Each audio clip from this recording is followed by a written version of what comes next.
কিন্তু এখন কি আমাদের এই মৌলবী ভাইগুলা কি নোটের কাছে বিক্রি হয়ে গেল? আপনারা দেখেন তাদের কিন্তু প্রতিবাদ নাই, চুপ হয়ে গেছে না? তাহলে কি হয়ে গেল? নোটের কাছে বিক্রি। আমরা আহলে সুন্নাত ওয়াল জামাত সকালে যেটা বলি বিকালেও সেটা বলি, আমার পূর্বপুরুষ যেটা বলছে আমরা এখনো সেটা বলি। আরো ভয়ঙ্কর খবর, আমার দিকে তাকান। আমরা মুসলমান হিসেবে প্রথম আমাদের ঈমান, এই বক্তব্য বিশ্বাস করলে আমাদের ঈমান থাকবে না। থাকবে? আরো জোরে বলেন, থাকবে? থাকবে না। সবচেয়ে বেশি মজার খবর কোনটা জানেন? বলবো? সবচেয়ে বেশি মজার খবর হলো আমরা যখন মিলাদুন নবীতে নবীজির মিলাদুন নবী করি তখন কিন্তু তাদের দলের আলেমদের কিন্তু ঘুম হারাম হয়ে যায়। কখন আমাদেরকে বেদাতি বলবে, ঠিক কিনা বলেন? কিন্তু কোরআন হাদিসে মিলাদের দলিল আছে, তারা মানে না, এজন্য তারা বেদাত ফতোয়া দেওয়ার জন্য ভোরবেলা উঠে বসে থাকে মিডিয়ার সামনে। কিন্তু এখন কি আমাদের এই মৌলবী ভাইগুলা কি নোটের কাছে বিক্রি হয়ে গেল? আপনারা দেখেন তাদের কিন্তু প্রতিবাদ নাই, চুপ হয়ে গেছে না? তাহলে কি হয়ে গেল? নোটের কাছে বিক্রি। আমরা আহলে সুন্নাত ওয়াল জামাত সকালে যেটা বলি বিকালেও সেটা বলি, আমার পূর্বপুরুষ যেটা বলছে আমরা এখনো সেটা বলি। আরো ভয়ঙ্কর খবর, আমার দিকে তাকান। কারণ তাদের মধ্যে ইসলামের ন্যূনতম জ্ঞান নাই। কথা বলেন না কেন? তাদের মধ্যে ন্যূনতম ইসলামের জ্ঞান নাই। মদ, জুয়া, জিনা, ব্যভিচারের চাইতে ভয়ঙ্কর অবস্থা হলো এখন বর্তমানে। আজকে দেখি ফেনী সোনাগাজীতে মহিলারা তালিম করাচ্ছে, খেয়াল করেন। এখন আমার তাৎক্ষণিক মনে হয়েছে মহিলারা তালিম করাচ্ছে। এই আপনাদের এই দৌলতপুরে যেন এই দল যেন আসতে না পারে, খেয়াল করবেন। কেন জানেন? একটা নারী যখন তার সীমানা ছেড়ে অন্য সীমানায় যাবে, তিনটা পুরুষের যেই কোন একটা পুরুষ তার সাথে থাকতে হবে। হয় তার স্বামী, না হয় তার বাবা, না হয় তার উপযুক্ত সন্তান। কথা বুঝতে পারছেন? এইভাবে একা একা নারীরা এক জায়গা থেকে আরেক জায়গায়, এই বাড়ি থেকে আরেক বাড়ি যাওয়ার কোন বিধান ইসলামে নাই। যা হোক তারা যায় ইসলামের দাওয়াত দিতেছে। এখন যাইয়া ওখানে মহিলাদেরকে দিনের দাওয়াত দিচ্ছে। দিনের দাওয়াত পরে আপনার ওনারা বলতেছে, মহিলারা বলতেছে আপনারা জান্নাতে যেতে চান না জাহান্নামে যেতে চান? আপনারা ভিডিওটা দেখবেন, আমি আজকে দেখছি। আজকে আপনারা জান্নাতে যেতে চান না জাহান্নামে যেতে চান? তখন ওই মহিলারা বলছে আমরা জান্নাত চাই। তখন ওই মহিলাদেরকে কোরআন শরীফ সামনে দিয়ে শপথ করাচ্ছে যে আপনারা যদি জান্নাতে যেতে চান তাহলে আপনারা দাঁড়িপাল্লায় ভোট দিবেন। আরে আওয়াজ তুলে কান্না মিয়া, নাউজুবিল্লাহ। আপনি রাজনীতি করবেন, করেন, জামাত করেন, বিএনপি করেন, আওয়ামী লীগ করেন, জাতীয় পার্টি করেন, যার যে দল ভালো লাগে আপনি করেন, কিন্তু মানুষের ঈমান, আপনাদের ইসলাম নিয়ে খেলার অধিকার তো আপনাকে কেউ দেয় নাই। কথা বলেন না? আমার কথায় আপনার কি রাগ হয়েছে? এই কথা কি তাদের কাছে কি জান্নাতের টিকিট আল্লাহ দিয়ে দিয়েছে? কথা বলেন, দিয়ে দিয়েছে? সিরাজগঞ্জে দেখলাম এক ভদ্রলোক বলতেছে, এও জামাতের লোক, এমপি পদপ্রার্থী সম্ভবত, মুরব্বী, আমি বুঝি না এদের কি হয়েছে। এরা বলতেছে যে আপনি যদি দাড়িপাল্লাকে সাপোর্ট না করেন তাহলে আপনার ওয়াজ শোনার কোনো অধিকার নেই, আপনি মাহফিলে আসবেন না। কি অদ্ভুত আচরণ! এগুলো বিশ্বাস করলে মান থাকবে? কয়দিন আগে ফেনীতে মারামারি হয়েছে।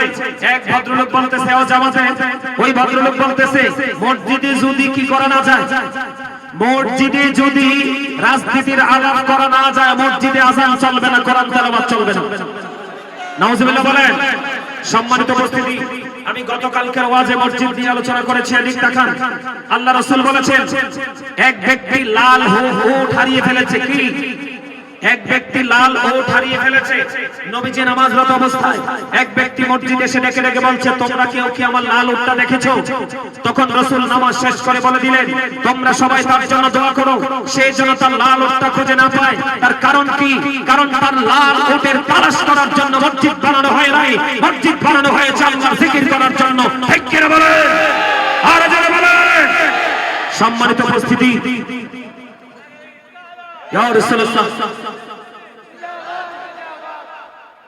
আমার এখানে আপনারা জামাতের ভাইরা থাকতে পারেন, আমি আপনাদেরকে হাত জোর করে বিনীতভাবে বলছি আপনি রাজনীতি করবেন, আপনি রাজনীতির ধারায় থেকে রাজনীতি করেন, ঠিক কিনা বলেন?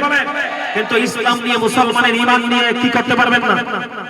আমাকে প্রশ্ন করা হয়েছে হুজুর আপনার হা না ভোট নিয়ে আপনার কি মন্তব্য? আমাকে বলা হয়েছে বাংলাদেশে গণভোট হবে, হা না হবে। হানা ভোট নিয়ে আপনার কি মন্তব্য? আমি হানা ভোটের পক্ষে নই। কেন হা আমাদের পক্ষে নয় আমি আপনাকে বলি। আপনি যদি হায়ের পক্ষে দেন তাহলে তারা সংস্কার করবে, কথা বলেন। আর যদি আপনি নায়ের পক্ষে দেন তাহলে তারা কি করবে, সনদ বাতিল হয়ে যাবে। কেন আমি হা আমাদের পক্ষে নয় আমি বলি, এটা আপনাদের জেনে রাখা দরকার। সম্মানিত উপস্থিতি, আমাদেরকে বলবে আমরা মূর্খ, আমরা বুঝি না। এই দেশ আপনার না, শুধু আমাদের সবার, ঠিক কিনা বলেন? এই দেশে যত শ্রেণীর মানুষ আছে সবারই বাংলাদেশ, ঠিক কিনা বলেন? এই মহান মুক্তিযুদ্ধের মাধ্যমে আমরা বাংলাদেশ পেয়েছি, ঠিক কিনা বলেন? এই দেশ আমার আপনার সবার, দেশকে নিয়ে ভাবার দরকার সবার আছে। তার কারণ হলো I love my country and countries people. আমি আমার দেশ এবং দেশের মানুষকে ভালোবাসি, এটা আমার প্রেম, ঠিক কিনা বলেন? সম্মানিত উপস্থিতি, আমার দিকে তাকান। এই শেখ হাসিনা নামার পরে বাংলাদেশে অসংখ্য মাজার ভাঙা হয়েছে। যারা আজকে হানা ভোট নিয়ে, যারা আজকে হানা ভোট নিয়ে মাঠের মধ্যে তুরচুর চালাচ্ছে, তারা একটা মানুষের কাছে মাজারের পক্ষে কথা বলে না। অথচ এই বাংলাদেশের জন্ম দিয়েছে, ইসলাম এনেছে, তাওহীদ এনেছে কারা? আল্লাহর ওলিরা, ঠিক কিনা বলেন? আর যারা বলেন সংবিধানে বিসমিল্লাহ, তাদের যে সংস্কার, এই সংবিধানের মধ্যে বিসমিল্লাহ থাকবে কিনা? আমরা আল্লাহর হুকুমে বিশ্বাস করি, আল্লাহর আইনে আমরা বিশ্বাসী, এই সংবিধানের মধ্যে এটা থাকবে কিনা এটা আমাদেরকে আগে জানতে হবে। তারপরে আমরা ডিসাইড করব আমরা হা না ভোটে কোনটা দিব। কথা বলেন না কেন? আর যারা বলেন, আর যারা। সম্মানিত উপস্থিতি, এই যে কয়েকদিন আগে একটা ছেলেকে হত্যা করা হয়েছে, হাদিকে মারা হয়েছে না? কথা বলেন না কেন? হাদিকে মারা হয়েছে, হাদির বিচার হয়েছে। এই রিসেন্ট একটা যুবক ছেলে মারা গেছে, যুব দলের একটা নেতা মারা গেছে, গুলি করে তাকে মেরে ফেলেছে, তার বিচার হয়েছে। তো কিসের সংস্কার? আমার কথা আপনারা বুঝতে পারছেন? কি সংস্কার করবেন? আজকে কতদিন যাবত গ্যাস নাই, গত পরশুদিন আমার বাসায় গ্যাস নাই, সারা দিন আপনার খোঁজে বিকেল বেলা কথা বলেন না বা না মানেন। আমি আপনাদেরকে বলে দিতে চাই, আমরা সবাই সচেতন থাকতে হবে, ঠিক কিনা বলেন? আমরা মুসলমান হিসেবে প্রথম আমাদের ঈমান, এই বক্তব্য বিশ্বাস করলে আমাদের ঈমান থাকবে না, থাকবে? আরো জোরে বলেন, থাকবে, থাকবে না। সবচেয়ে বেশি মজার খবর কোনটা জানেন? বলবো সবচেয়ে বেশি মজার খবর হলো আমরা যখন মিলাদুন নবীতে নবীজির মিলাদুন নবী করি, তখন কিন্তু তাদের দলের আলেমদের কিন্তু ঘুম হারাম হয়ে যায়। কখন আমাদেরকে বেদাতি বলবে, ঠিক কিনা বলেন? কিন্তু কোরআন হাদিসে মিলাদের দলিল আছে, আছে, তারা মানে না, এজন্য তারা বেদাত ফতোয়া দেওয়ার জন্য ভোরবেলা উঠে বসে থাকে মিডিয়ার সামনে। কিন্তু এখন কি আমাদের এই মৌলবী ভাইগুলা কি নোটের কাছে বিক্রি হয়ে গেল? আপনারা দেখেন তাদের কিন্তু প্রতিবাদ নাই, চুপ হয়ে গেছে না? তাহলে কি হয়ে গেল? নোটের কাছে বিক্রি। আমরা আহলে সুন্নাত ওয়াল জামাত সকালে যেটা বলি বিকালেও সেটা বলি, আমার পূর্বপুরুষ যেটা বলছে আমরা এখনো সেটা বলি। আরো ভয়ঙ্কর খবর, আমার দিকে তাকান। গতকালকে জামাতের আরেক নেতা এমপি বয়ান দিতেছে, বলতেছে যে ইব্রাহিম আলাইহিস সালাম ইসমাঈল আলাইহিস সালামকে কুরবানি করেছে, এই কুরবানির চাইতে বড় কুরবানি হলো জামাতকে ভোট দেওয়া। তারা ক্ষমতায় তো গেছে না, ক্ষমতায় গেলে কি হইব? আরো জোরে কম। মনু মুই তো শেষ হয়ে যাইছি, মুইয়েন কি হল? কোনটা নিয়ে মুই কথা কব? মনু সম্মানিত উপস্থিতি, তা আমি তাদেরকে, জামাতের যারা বড় বড় লিডার আছেন, আমি আপনাদেরকে বলবো এই পাগলগুলোকে থামা, এখনই থামা। না হয় যতটুকু সম্মান আছে ততটুকু জাতির কাছে হারিয়ে ফেলবেন। কারণ বাংলাদেশের মানুষ অত স্টুপিড না যে আমি বললেই মেনে নিবে। কথা বলেন না কেন? কোন মুরব্বিরা হাত করবেন না। আমি আমার যুবক ভাইদেরকে বলছি, তারা কিন্তু কোরআন হাদিসের সাথে সম্পৃক্ত নয়। যুবক ভাইরা তোমরা বলো, নিরপেক্ষভাবে তোমরা বলো, মুসলমান হিসেবে এই বক্তব্য কি তোমাদের বিবেকের কাছে কি গ্রহণযোগ্য মনে হয়? এই যে কথাগুলো বললাম, এই তারা যে বক্তব্যগুলো দিয়েছে, এই বক্তব্য কি গ্রহণযোগ্য? এটা মানার মতো? যে জীবনে ইসলাম কি বুঝে না সেও এগুলো মানতে পারবে? অত্যন্ত কষ্টজনক কথা, মুসলমান ধ্বংস হওয়ার মতো কথা। আমরা তাদেরকে হেদায়েত আল্লাহ দান করুন, জোরে বলেন আমিন। এবার আসেন বন্ধু, এই যে যারা বন্ধু কি করতেছে, এই মানুষের ঈমান নিয়ে মেনে খেলতেছে শুধুমাত্র দুনিয়ার ভোটের জন্য, চেয়ারের জন্য। চেয়ার কিন্তু চিরকাল অমর হয় না।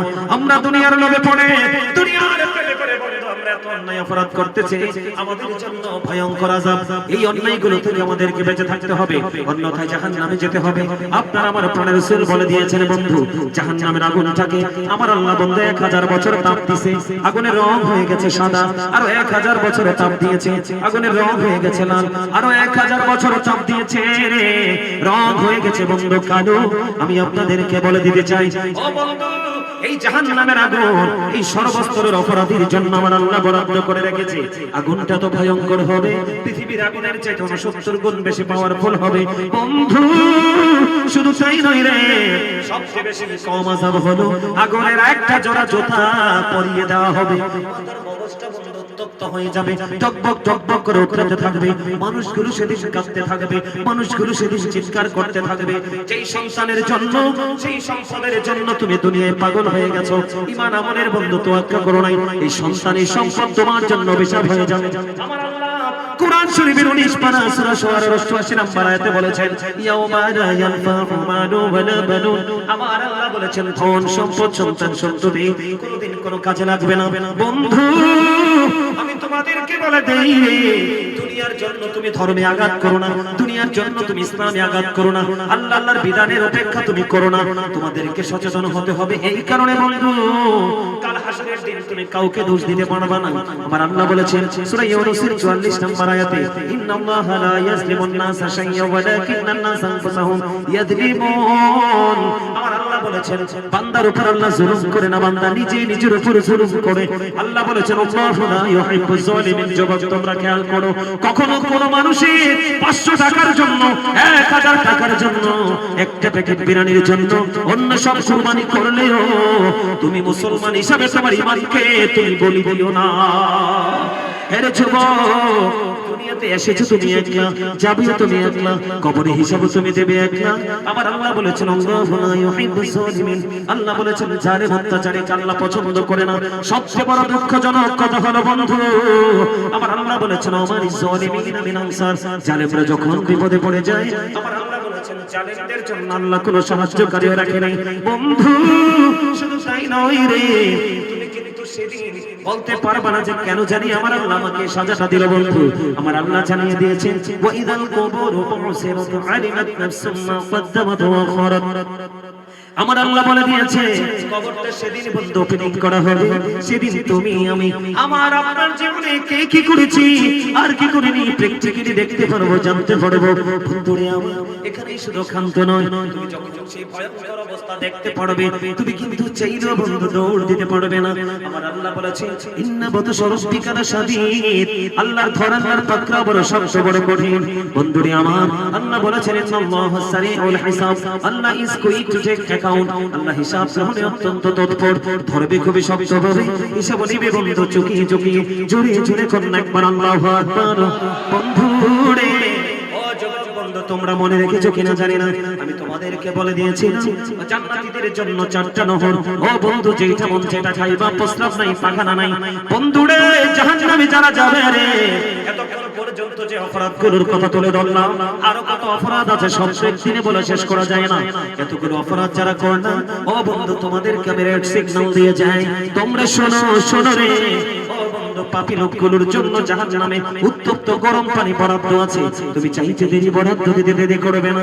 মাথার মধ্যে ঢেলে দেওয়া হবে, পেটটার মধ্যে বন্ধু ঢুকবে, আর 2 রানের মধ্যখান দিয়ে গলে গলে লিকুইড হয়ে বন্ধু বের হয়ে যাবে। ও বন্ধু, সেই দিন তুমি কাঁদবে, সেই দিন তুমি চিৎকার করবে, সেই দিন তুমি হাহাকার করবে। আল্লাহি আল্লাহর কসম করে বলছি বন্ধু, তুমি আমাকে বকা দিও না, আমি তোমাকে তোমার ভুল ধরিয়ে দিয়েছি। আর যদি তুমি বকা দাও, সেটা তোমার পার্সোনাল ম্যাটার।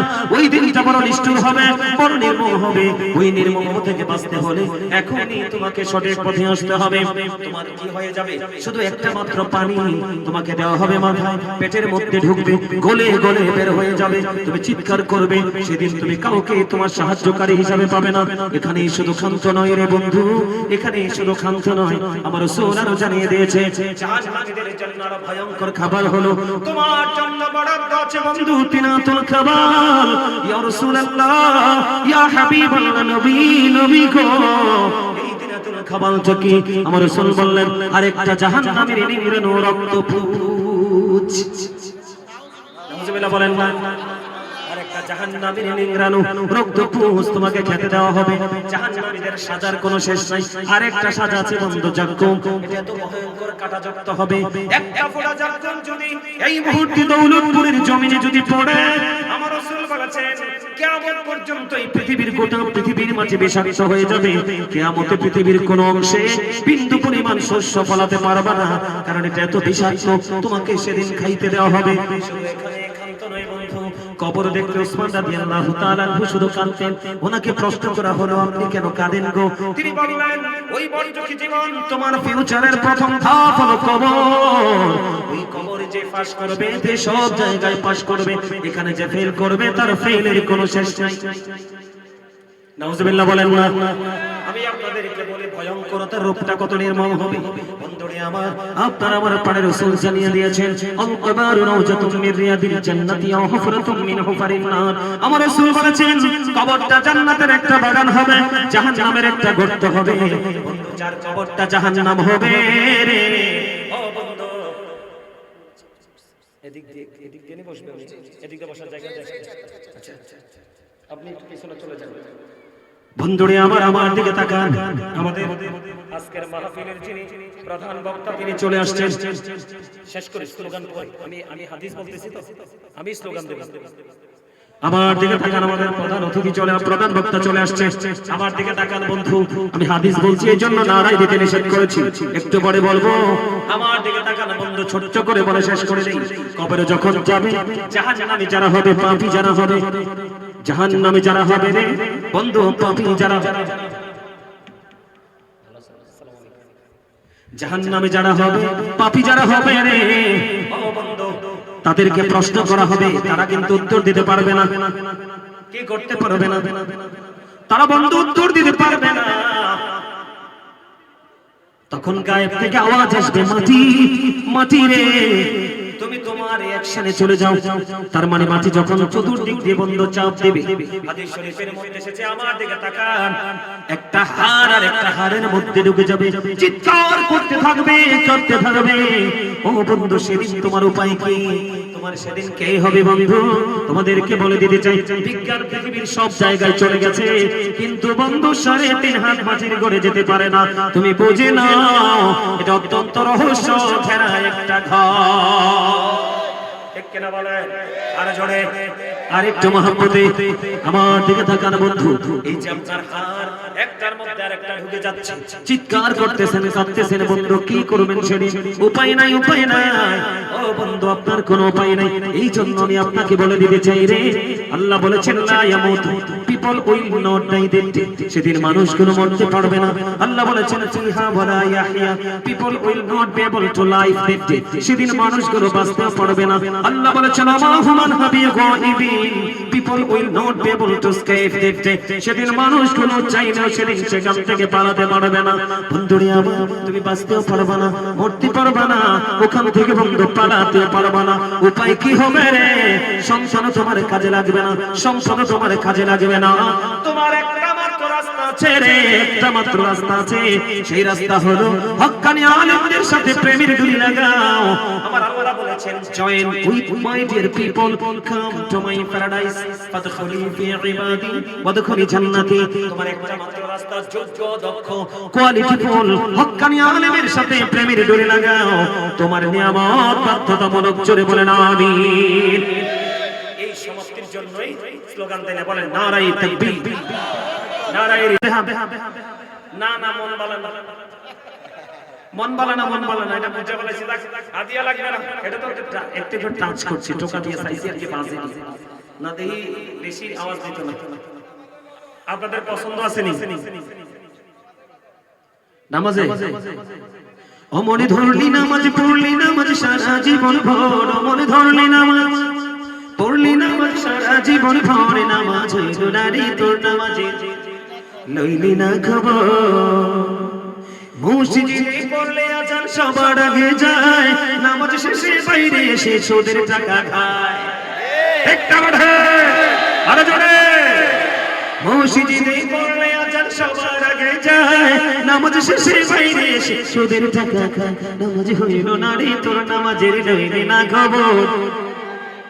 নামাজের ভিতরে তোমায় মশায় কামড় দিলে মশা তুমি আগে মারো রুকুশের সফেলে নামাজ হইল না রে তোর নামাজে লাইলে না খবর মারহাবা কর এটা কে রে কইছি জানেন না কারণ সুদের ওয়াস্ত করছি এখন মসজিদ ম্যাক্সিমাম মসজিদ কমিটি কি সুদের লগে সুদের লগে আছে না নাই আরে ম্যাক্সিমাম তুমি কথা কয় না কেন হক কথা কইলে আজকে যে ইমাম সাহেবের চাকরি শেষ কথা কয় না কিনলে আরো জোরে এই ছবি তুলছো কোন সময় কোন ছবি তুলছো মোবাইল না তো আরো জোরে কর আমাদের প্রধান অতিথি চলে এসেছে আজকের মাহফিলের যিনি বন্ধুমণি তিনি কিন্তু আমার দাড়ি রাখছে কিন্তু ফাকছে না বেশি অথচ উনি কিন্তু আমার অনেক সিনিয়র আমি কিন্তু জুনিয়র অনেক সিনিয়র কিন্তু আমার অনেক সিনিয়র আমার এটি ফাকছে টেনশন চিন্তা পরিশ্রম মারহাবা ওই যে ইব্রাহিম আলাইহিস সালামের সুল ফাকছে মনে রেখে নেওয়া